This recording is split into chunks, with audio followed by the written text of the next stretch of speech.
When I went to graduate school to get my master's in speech language pathology, I don't really remember anything about dyslexia being mentioned. Or maybe there was like one slide in a classroom of like letter reversals or something Yeah. like that, a It writing just sample. wasn't a part of our field of practice for so many years. I mean, Yeah, I mean, I very guess subtly maybe, but certainly not hugely present in our graduate programs, however many decades ago we did right. those. Yeah, I know. It's like, wow, that was a few years ago. Uh-huh. But, I talked to colleagues that are, more recent graduates, and they sort of mentioned the same thing.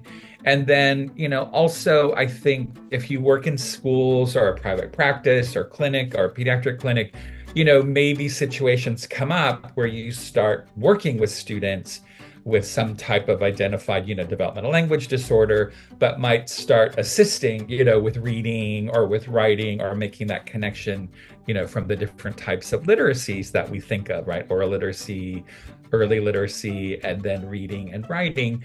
But I kept thinking like, well, this might be something that could be used in, communication science disorders programs, and how the knowledge, with a lot of phonological awareness and phonemic awareness and language development and dyslexia being a language-based learning disability, that, this should be something that could be more integrated or more incorporated, right, in communication science disorders programs. And then, of course, that led me to ASHA and looking at their position statement on, what speech language pathologists should do or not about reading and writing. And, it's kind of vague in some ways. And we do have, a handful of researchers that are speech language pathologist background that do devote a lot of their research efforts or research accomplishments on dyslexia.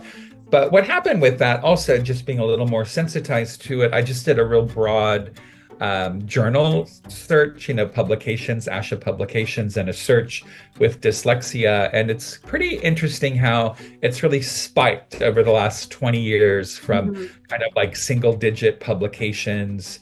And almost each year for the last, I think I did a search that was maybe for the last 20 years or so with all of the publications. So the journal research-based publications, perspectives, ASHA Wire or Leader, those types of things. So it was kind of interesting to see that spike take place. And so there's definitely, a lot more of those concerns or questions about, well, you're a speech language pathologist, you're at a school, what do you do about a student that might be considered at risk for, language-based learning difficulty?